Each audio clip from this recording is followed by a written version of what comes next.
Welcome back to the Educational Currency Podcast. I'm Chris Kalodakis from Maximum Education. I'm Robert Namoski from the Tuition Centre, the Coaching College, and the Martial Arts Centre, Ultimate Jiu-Jitsu. And today we're going to be following up kind of on what we've seen to be one of our most interesting podcasts, which was related to single sex and co-ed schools and just different reasons about going why you might have a preference over one or the other and what to expect going the other. There's been recent developments, and Rob, you're very well of a lot of this that's going on, Yes. and particularly our area of the St. George district, where we're seeing changes from some single-sex schools into a co-education form of delivery. We're seeing schools, for example, the big one, new one that's called Bayside High, combining a boys' school, James Cook, and there's a field separating them, and Moorfield Girls into one big co-ed Bayside High School. Yeah. And that's going to be quite prominent in the area. And then we also, now what used to be Hurstville Boys is now Georges River Grammar Hurstville, and what used to be Penshurst Girls is Georges River Grammar Penshurst, and they feed into the Oatley campus. Yeah. They're 7 to 10 feeding into the Oatley campus of year 11 and 12. So they're changes that have happened now. And we're just looking at, well, I think it's a need from the parents. Parents are wanting co-ed education. And so, and they have gotten data on this, and we found it very interesting. So basically, there's been two key documents that have been related to this. First one is, and I think it stems from Georges River, the senior campus. They've been talking to parents in the community, and there has been an outcry for more opportunity for co-education options. And it's obviously reflecting in the changes in the school. And while we're only mentioning the St. George schools, it's going beyond to, I think they've done similar. Yeah, private schools as well. I think Newington just finished their court case. Yeah. As we're having this podcast. And that's what stemmed out, urged on our first time we Yes. covered the topic. So it's going, the independent schools are changing. Cranebrook, I think, is changing on the independent side. In Sydney Catholic schools too, like that. Penzo's changed a few years ago. But both Pagewood, as well as St. Mary's Cathedral in the city, they're both changing to co-education too. So it's going on in many facets. It's going outside of the St. George District too, into Randwick and other schools in the area. And so data has been collected on this. And with the actual one done by at Georges River College, I think there was about a 75% approval rating that we need more co-ed and we want co-ed options in the community. So it's clearly a response, and from that, a policy was developed, I think, from the government, the New South Wales Department of Education's co-education access policy, which is to ensure that all families have a co-education option for their children. Well, if 75%, that's pretty much unanimous. Yeah. So it's just quite interesting the amount of change we're seeing. So why might families be wanting co-education, Rob? What's your experience? First of all, you go, what would change the government's mind to make that? Yeah, well, true. That's it. Well, we can bring it down, say, to the teacher. Let's look at it from the teaching profession, where you go, okay, if it's a rougher socioeconomic group and it's an all-boys school, well, how many teachers are they retaining there? And what is the quality of education that the boys are getting there? And this is where, boys would suffer. And, teachers, it's not like, the government's giving extra percentage pay where if you are working in a disadvantaged school because it's rougher, you could be putting yourself in danger, et cetera, et cetera. There's no danger money in this. So as teachers, especially very good ones at these schools, at some point, they'd be getting offers at other schools, and many would have taken it. And it pulls them out of the actual public system sometimes. They'll just change to another school in the public system. They could make their way to a selective school. It's still the public system. A very good experienced teacher at a very rough school. I mean, this is a teacher well-versed in well-being, well-versed in classroom management. I mean, they're coming out of the trenches. So anywhere else for them would be a breeze, easy, and that level of experience will be well sought after by many other schools. Yeah. And then how do you replace them? Well, having a new teacher coming out of university, I'm sure that wouldn't be their school of choice. No. So maybe I'd say from a government perspective, making it co-ed kind of softens it up and actually allows teachers to stay in the profession and stay teaching at these schools. So, thinking of from a government policy, it's almost like a win-win situation. The parents want it, but it's not like the government's going to run and straight away give what the parents want. So there could be something more involved in this, I believe. Oh, look, that is such a good perspective to have, Rob. And I'm glad you actually started with that teacher's perspective, because we are on the back of the teacher shortage. And they have to be thinking, how do we retain teachers in our schools? And that point when I jumped in before, I was trying to allude to the fact that the challenge with the public schools is teachers can get either paid more at an independent school and get more controlled conditions. The independent and Catholic schools have a bit more flexibility of who they take in. And that's and also an independent school, they can ask people to leave. Yeah, they've got a lot more freedom. Yeah, as a teacher there, you're really taken care of. Yeah. I mean, we are there to teach and we present our work. Now, of course, you have to have good classroom management skills. But if things do get out of hand and it's disrupting the class, well, there are policies in place. We try, we implement systems in place, but then if it's not working, maybe the school is not a fit for that child. Yeah, exactly. And this is where the teacher, where it's not thrown back in your room. I mean, I've heard situations and scenarios where, kids do such vicious things at school where I don't particularly want to describe on the podcast, but it would make your skin crawl. But then they have a right to an education. They're back in the classroom. Yeah, that's it. Yeah, their hands are tied. Yeah, and then as a teacher, you're looking at it going, well, at what point do you get burnt out? And then the kids that are sitting there staring at you in the face, your cortisol levels through the roof. So how much of how's your presentation skills going? At what point do you just go, okay, it's just getting too much. I'll get my pay. I'll put the work up. Whoever learns it, whoever asks, I'll put the effort in to a certain point. But then it becomes about your well-being. Yeah. So I think probably it's a very good government policy. Yeah, it is. And hopefully, it's something to keep teachers in government schools.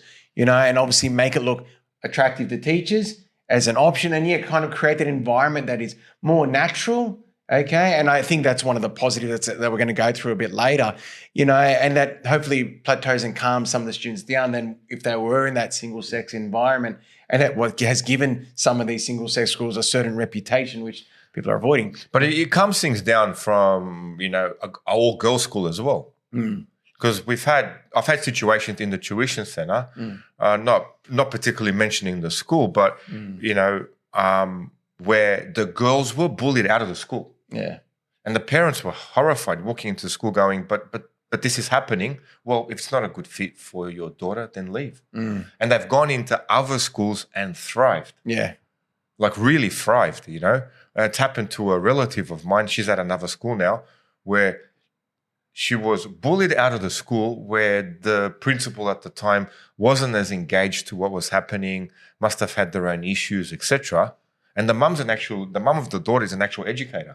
When she went to the school, she realized, they're just asking me to leave. They're not addressing the problem. At the school she's at now, I think she's, vice captain or captain. Yeah. And then you realize, well, management comes from the top. Yeah. And how the principal deals with it. And I've heard situation after situation, it all comes from that senior management. And it starts with the principal. So far, I mean, I've been super fortunate to work under two really, really good principals. So I don't know what it's like working under someone where you'd have to deal with the issues of senior higher management. But from what I gather with the people that come to me in the martial arts center and friends, that gets very stressful. Very stressful, Yeah. There's even a situation, an actually very close family friend of mine, she's working as a casual now. Yeah. And she's an actual AP. She went around to other schools as a casual where she realized and went, oh, wow, the environment I'm working in was bad. And it's opened up her eyes to it. And she said herself, speaking to her today, it actually gave her a new life in teaching. Yeah. She goes, I remember I was teaching to primary school kids in year 5, in year 6. It actually brought me alive again. The kids were were active, etc. And where she was working at, the principal actually reprimanded staff for going in the lunchrooms during lunch and recess. That's disgusting. And I turned around and went, "Oh my God, you actually stayed there after that?" I can't comprehend that being done to me. And that's actually really good advice that we've said on the podcast before for any teacher out there that's thinking about leaving the industry. Exactly that. Go into some casual, see some other schools and get rejuvenated from their environments. It might even be that the children are the problem. Like I said, it could be management on your back, breathing down your neck that is part of the problem. And maybe you'll appreciate the school you were at too. Yeah, and that's it. Where you realize and go, "Oh wow, actually, this where I was was a very good place with very good people." Yeah. But then I also do want to bring up with senior management too. Sometimes even their hands are tied, and especially in the public scenario, they're bound by budgets and how much staff they have and things like that too. So even then, they can't control that context, and they're merely working with what they got. But being a supportive person is very different. Yeah. It's very different. Yeah, that's right. The human element. You could, actually, Kate said, What did you say, Kate? Just before we were speaking, you could have a dream job and a nightmare boss. Yeah. Or you could have a very, very hard environment dealing with problem kids. But if you've got that support, you've got great leadership, it makes it a great job. I think you should put it out on the screen, Kate, with tagging Kate's yourself. Well, the conversation just happened, 10 minutes ago? Yeah. And he brought it, and I went, she absolutely nailed it on the head. Yeah. So if you do have, kids do need to be educated. It's not like as teachers, "Oh, no, sorry, this school is too rough." Yeah. "Oh, no, these kids, I can't handle them," and you go to a more comfortable school. No, but if that school, you've got great leadership, very supportive leadership, could be a great place to work. Yeah. And absolutely sharpen your skills. Yeah. And you can see how change in management can completely change the culture in a school. Well, that great management at a school that's you'd say a low socioeconomic status school, that would build you great rapport with kids, And at those schools, from what I've gathered, kids are more intense in everything. They're more intense when they misbehave. They're more intense when they study. They're more intense in building a relationship with you. So there could be great benefits in that. Yeah. And so it's looking like they're heading in a good direction with the co-eds. Yeah, co-ed would smooth. I'd say, and not that I'm very experienced in working many years at a school, but I did go from a boys' school to a co-ed school, and the co-ed school seems a bit more chilled. A bit more chilled. Boys together are more intense. Now, they're more intense, the relationships they build with you. They're more intense with their well-being. They're more intense together as a group when they build those bonds, But, don't get me wrong, I loved working at both schools, but if I had to see the comparison, that's what I'd say. When you get the boys together, they build that more intense relationship with the teacher. But then the teacher's got to be able to handle their classroom management. So, we've seen, we work together at that school, and we've actually seen teachers cry at the desk. Have we, Rob? Prackies.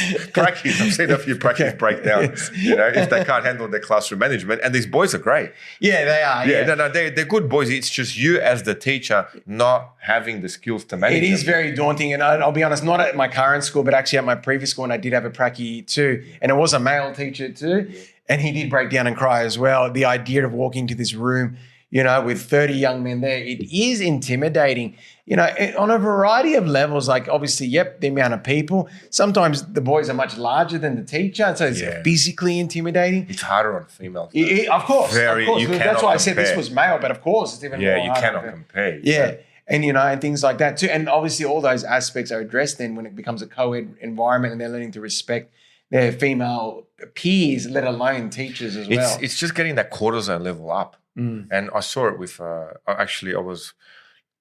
got allocated a class. I've stopped finishing. Year 12s are done, so we get extra casual classes. And it was an English class, and a prackie was taking the class. And I could see her cortisol levels rise. Yeah. You see that frustration. And this was, you look at her and go, man, this is going to be a very good teacher one day. Yeah. The way she had her work presented, and it was actually interesting. I found it interesting. It was on, some poet from, I think it was an Iranian poet that was talking about Lebanon back in his day. And he was mentioning that Lebanon was the Paris of, the Middle East. And then I mentioned to the class that Lebanon was a French colony once upon a time, that the poet, I can't remember the poet's name. But when you looking at this teacher teach, that level of, stop talking. You continue, do your work. That level of frustration where you go, okay, I debriefed her later and I basically said to her, okay, this is a performance. You're an actor. Yeah. You're an actor. It's a performance. You are trying to get the kids to steer them in a way to get them to do what you need them to do without raising your cortisol levels up. Yeah. So as an actor, you see what works, what doesn't work. And I mentioned to her to actually look at, there's the two very experienced female teachers, three actually, that we have at the school, and all three have different styles. One's got this intense style that works for her, and she's very, very good at it. Another one's got this energetic style where she moves into the room and she just absorbs the room. And another teacher, she's got this relaxed sort of you will listen to me style, and we're very fortunate to have them at our school. And you look at them and go, wow, these are all, like three females, three different styles of teaching, and every single one works. So I guess then as a new teacher, depends on your character. And I mentioned to this female teacher, just pick one, follow her around, ask her, really help you out. But then back to, the co-ed and single sex schools, I guess the same problem happens with all girls schools as well. It's not just, I can stand up and be staunched. I'd find the same problem in an all-girls school. Yeah. Whereas I'd get the female teachers to keep helping me out. Yeah. So then the roles are reversed. I'd probably be more stressed out in a girls' school. Yeah, my first full-time job was in an all-girls school, and it was quite intimidating. How'd you go with that? What was your experience? Horrible. Horrible. Like, what was the one thing that you'd say, like, as a new teacher, working in the single-sexed girls' school, being the opposite sex? What was the biggest challenge? I came from an all-boys school as in high school. And then, my first full-time teaching role being in an all-girls school, I did not understand their social dynamics. So pretty much, this is it, my first class for the day. It was a year 10 class. I walked in there. Girls were lovely. Girls were quiet. Suddenly one gets up crying and runs out of the room, and I had no idea what happened. I didn't understand. And then there was an investigation. It had something to do because another girl looked at her. I didn't know what that look meant. And so I just didn't know what led to that scenario. How can you know? Yeah, I don't know. Yeah, I don't know. I just didn't understand. And, I was at that school for 6 months because it was a 10 block for 6 months. And there was a lot of learning on the way. But then, it was a challenge there. And, we've mentioned that, it was hard for young female teachers in an all-boys school, but I've got to say, I think it's hard for male teachers in an all-girls school. It's the same. It is hard. Yeah. Like, you are outnumbered. You're kind of seen as the guy, and, they try to push things with you. Like, it is hard on that too. Like, in all areas, I think all new teachers, no matter what scenario they go into, they're going to be tested. But, when you're tested as a minority, it's just that little bit more challenging there too. And, and the staff were also predominantly female too. So it was hard for me to find mentors. And the other male staff predominantly were all young like me too. Yeah, so there wasn't someone experienced that sat in a girls' school, 10, 15 years as a male. There was one teacher. Yeah. And he was, he'd been there for about 25 years. But he was of a different mold, I should say. And, he was a man of legend. But, it just wasn't something I could relate to in my own teaching model at that point, So, it was quite challenging there. So there are definite challenges in both single-sex environments there too. But then, as we know, I'm in an all-boys environment now, and I think I'm actually in my niche, and I can see a lot of the merits of single-sex and for those boys in that environment too. It's so much easier if you're a male in a boys' school. Yeah. You just can't compare. Yeah. And I think my experiences were I took my attitudes in that school, the way I handled the boys and everything else, and I bring it straight into a co-ed school. Yeah. And this is and I didn't realize that it was a bit too intense for the girls. Yeah. The You had to kind of adjust almost. I didn't adjust until the teacher that, poached me went, "Oh, Rob, yeah, some of the girls are finding it hard to breathe in your class." And I went, okay, so I'm listening. I'm not quite getting what he's referring to. Yeah. So I'm like, okay, is there an asthma problem? Do I bring puffers? Yeah. Do I let the air in? Like, do we need to put the aircon on a certain temperature? Yeah. He just looked at me weird and went, okay, tone it down. There's been a complaint where it's just too much. Too much energy. Yeah. I think it was too much discipline on the boys. Yeah. But that's what you knew from being with the boys. But it worked great with the boys. Yeah. I built a good relationship with them. But then all of a sudden, it was a case of, okay, this is not working. So it was a more of walk over to the boys. Don't stand at the front of the room as you are disciplining the class. Walk over to the boys. Have a more serious, stern whisper where you can sort out whatever they're doing, and then smile and give a good energy to the rest of the room. Yeah, wow. And it was a very fast learning curve. Yeah. So it wasn't a case of, okay, make the room tense where the room just falls in line. No, there are pockets and elements in the room that you're steering and making sure, that everyone has that environment to be able to learn. So that will be learning curves for all these teachers at these schools that are changing. Oh, it is. If you're used to just teaching girls and then it's co-ed, or you're used to just teaching boys and then it's co-ed, there are things that do work, but then there are other things where, hopefully you've got the experience to adapt and change and then figure out, other things that you need to give the kids that classroom environment of learning. Yeah. And look, I guess as well with these changes too, there's obviously many opportunities for the students too. And like one of the things that's been highlighted is that, well, there could be this great school and but you can't send some of your kids there because it's obviously single sex. Well, now that it's gone co-ed, there's that equity in education and what that school offers. And that comes in a variety of ways. It could be that there's experienced teachers there and they now can teach both boys and girls. But also, and I have seen this in a single sex school too, some schools are traditional in the electives they offer. And because they can't get enough students wanting to do traditional electives, and in this all-boys scenario, I mean, like drama doesn't run often at my particular all-boys school. They just don't pick it? Or? Yeah, they don't pick it, or not enough kids pick it to warrant it over other elective courses running, and you're bound by what resources you have. So I guess you get a broader curriculum and more opportunity and diversity in subject options. So it's not just that you've got access to teachers that can teach both genders, but you're also getting access to more potential subjects, that aren't as gender focused. It's all seen as more equitable in what subjects are on offer for the students too in that co-education environment. So if it is that only 5 boys want to do drama, but there might be, 15 girls that want to do drama, it's more likely that type of subject will run. Okay, it works in their favor. Whereas if those boys are in an all-boys school and, you're lucky to get 5 to 10 boys wanting to do drama, it's probably not going to run when other subjects are getting, 15 to 20 running. Yeah, but then this also has, like I said, has shown to increase the size of the school. Yeah. Yeah, with enrollments. Yeah, with enrollments. Yeah. So, that'll allow for those extra subjects. And look, the one school that I know of, and I obviously won't mention it by name because I shouldn't talk about enrollment data about other schools, but yeah, it's a co-ed one in our area. And we know that they have a candidature of about 210 students they can take per year. And I'm pretty sure they get 700 trying to enroll.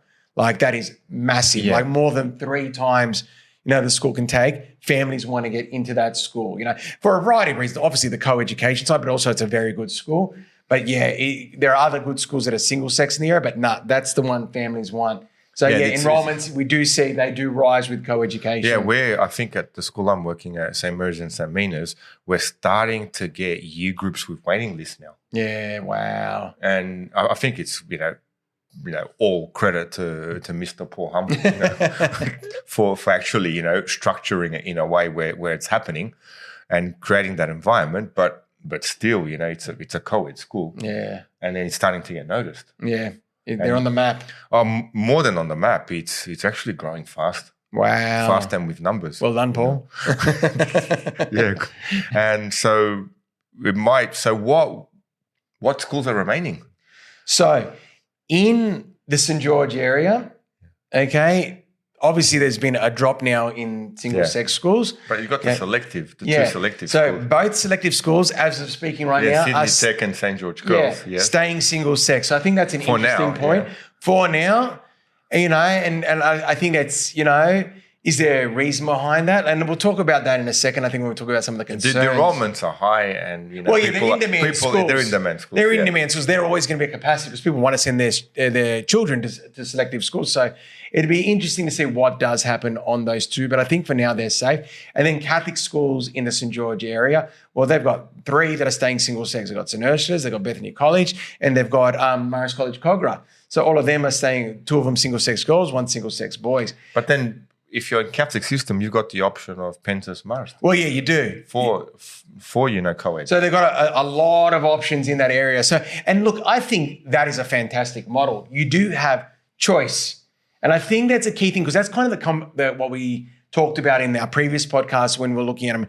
Every family is going to make a choice in what suits them. Like we've said a lot of positive about co-education, but there are some concerns too with co-education too that we've got to look at. And especially for schools transitioning to it, like one of the big things that where you've been mentioning Newington, there was, that loss in culture. The school has been this way. The father went there, the grandfather went there, rich tradition in boys' education. Suddenly there's a belief that some of that tradition could be lost once going co-ed. So that's a concern, I think, when these schools do change. What does happen? I've also heard in some schools that have changed too, especially ones that were all boys and went to co-ed, girls, they're 3 years more mature than boys developmentally. Yeah. And suddenly it's like the top 10 in each subject start becoming all girls and the boys don't succeed as well as the girls in co-ed. Actually, at our school, depends. What we've noticed at St. Mary's and St. Mina's, maybe in year 7, year 8, year 9, year 10, the boys study aggressively. Oh, no denying that. No, but then it's more than just when we look at the Dux Awards and everyone getting awards, very balanced. Seems to be balanced out. That's good to hear. After about definitely in the year 9, year 10, year 11 years. Yeah. So maybe this was just my observation. Yeah, that's fair. Probably about year 7, maybe year 8, yes. Yeah. But once year 9, year 10, stage 5, stage 6 kicks off. Yeah. Yeah, it seemed the boys really, seem to get their act together. Yeah. Look, it's very interesting stuff because even when when you look at HSC high achievers, like a lot of subjects, even some that you might think, like my own area of like computing, you think and that might be a boyish subject that has a tradition of only by class sizes. We're saying that, but I'm pretty sure girls top it a lot.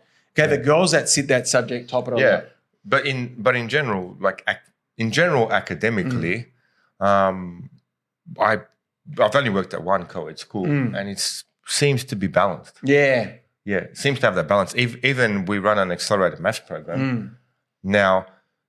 Obviously, some of those classes are more boy dominant. Yeah. But then when you look at it across the board, well, the girls are more English dominant. Yeah. That's just, it's a very small cohort, so I can't make a generalization across everyone else. But that's actually a good point to highlight, because that's what allows them to succeed in other subjects. They're so good with their words. That's right. Yeah. But then girls who are good at maths also seem to be good at English. Yeah. So there's that. That's where you can kind of lose them in the stems. It's not that the girls don't have the ability; they've got other abilities as well. Yeah, 100%. That can lead them away from that. Yeah. Whereas boys are more driven into that one thing. Yeah. And so look, that's factors you've got to talk about too. And then the other one is family concerns with gender dynamics at school. Some people don't want their children near the opposite sex for a variety of reasons. Sometimes, and I mentioned my daughter in the previous podcast, she wants to go to an all-girls school. Okay, the boys drive her nuts at primary school. She wants to focus on her work. She wants to go to an all-girls school. But then we've mentioned there can be there's another side that too, where in the all-girls environment too, and in the all-boys environment too, there can be those alpha struggles, and that leads to social issues. So social issues aren't gone because the other gender isn't there, but obviously there's different types of relationship issues when it is a co-ed environment as well. So that can be another factor too. And then with these transformations of the schools, there's logistical things too, of like getting new toilets and change rooms and adjusting uniforms as well. So the transition isn't always smooth. The schools do have to change still to suit their clientele. It'd be interesting to get a teacher in that's gone through that transition. Yeah. Oh, look, it would be actually. Yeah, give us a rundown. Maybe we need to do some reaching out. We'll track someone down. Yeah. But then, like you said too, with the selective schools, one other interesting point that I think that's there too, like the selective schools in the area are staying single sex. That made me think, all the selective schools, is there a link to students excelling when they are in single sex schools? So I looked at what were the top 10 schools in the HSC last year. 8 out of the 10 are single sex. Okay, obviously. But they're single sex. They're forced single sex. Yeah, but does it create a more focused environment? I'd say it's flawed because you'd have to have a study where you'd have those same kids that you've handpicked into selective schools with co-ed. Yes. And to see what the impact would be. Yeah. Because you've forced them into a single-sex school. Yeah. And you've handpicked them into there academically. Yeah, into a structure that is already successful. Yeah. The structure is it's single-sex. Now, the question here is, if those same kids, let's say St. George Girls and Sydney Tech were mixed up, would their results increase or decrease? Well, that's interesting. That is the question, isn't it? That'll be a good study. Yeah. It may increase, Yeah. It's because they've got the teachers, they've got the infrastructure. Well, now you've got the girls pushing the boys in the English and the boys pushing the girls in the STEMs. Yeah. So maybe it could create, and we're just having a conversation. It could create an environment of competition, especially with selective kids. Yeah, but then the traditional data that we mentioned also in the previous podcast is, and this is why we kind of need to have both. It does look like girls exceed in co-ed environments, but boys don't. They exceed in all boys, and that's the concern. Yeah, that could be a problem. And that's why we've always had it around. I think that's the other issue. Is that what the data says? Yeah. That's what historical data says. I don't have recent data. Yeah, historical But that was always the historical say. Girls can do very well in co-ed, but boys do better in single sex. And that did correlate to what that person told me at the co-ed school that used to be all boys. That, kind of now all the top kids are kind of the girls and the boys are starting to they are more relaxed and behaviorally they're all right, but they're not exceeding the way they used to. Historically, it was all boys before that. But that's what I mean. It's kind of like the girls are going to top it out and we're just here. Okay. Yeah, so that's a factor too. But look, like I said, that's me talking to a teacher at one particular school, But that was historically what was said too, that, the girls co-ed, boys, all boys. But like I said, I think the key is, and that's the kind of where we got to in the previous podcast, you do need to have options, and I can see that potentially becoming an issue. Yeah, you got to judge for you, like we said before in previous episodes. Is the school a good fit for your child? Yeah, and that's it. And that's the one thing. Whether it's co-ed or single sex, it's not a proven 100% formula that this will work for your child. And it's not even just gender based.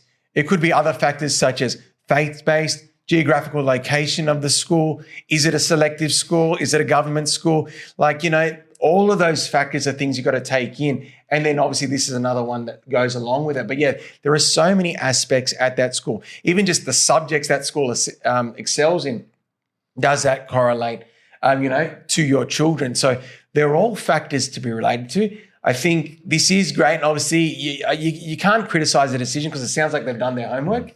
So that does make sense, but I think options need to be there. There is a report of, I think, one school, and it's a particular independent school. I won't say its name in case my data is wrong, but they've got junior campuses that they took co-ed, and I think it's related to enrollments, but they're actually now already starting to contemplate reversing that decision. And that's the first time I've heard of that case going from co-ed back to single sex. Was there a reason why? Well, see, I haven't done enough research into it. And that's why I'm not even going to say the school's name. But it was just a junior campus and they're looking at going back to single sex. Okay, and it could be fueled just purely by enrollments. Because junior campus is primary school or 7 to 10? Yeah, 7 to 10. 7 to 10. And then 11 and 12, they probably go co-ed. Yeah, that's right. So I think that's going to stay. But the junior, they might go back to that. So there is still things happening, and obviously we're going to learn as we're going. But look, if the government is responding to data and what people want, well, you can't flaw that. No, that's it. Look, they are trying to make improvements. Yeah, and like you highlighted, not just for families and children, but also for teachers. Yeah, for the teachers, you got to understand that It's the teacher that is responsible for your child's education. Yeah. So probably the co-eds, if it is a rougher socioeconomic area, an all-boys school, well, how many teachers are staying there? Yeah. To actually educate these boys. Yeah, if it's keeping teachers in government schools and allowing students to learn in government schools, well, then that's fantastic. Well, the students win. Yeah, the students win, teachers win. I think you said before, it's a win-win. Correct. Yeah. Okay. Thanks again for listening to us. And don't forget, like, subscribe, throw in a comment, and we are very grateful for your support so far. Thank you, everyone. Thank you very much, everyone, tonight. Have a good day. See you Have a later. good day. I'm Chris Kalodikis. And I'm Robert Namoski. See you next time. Good work. Excellent. How long were you went to sleep on us? Yeah, that didn't work. Did we-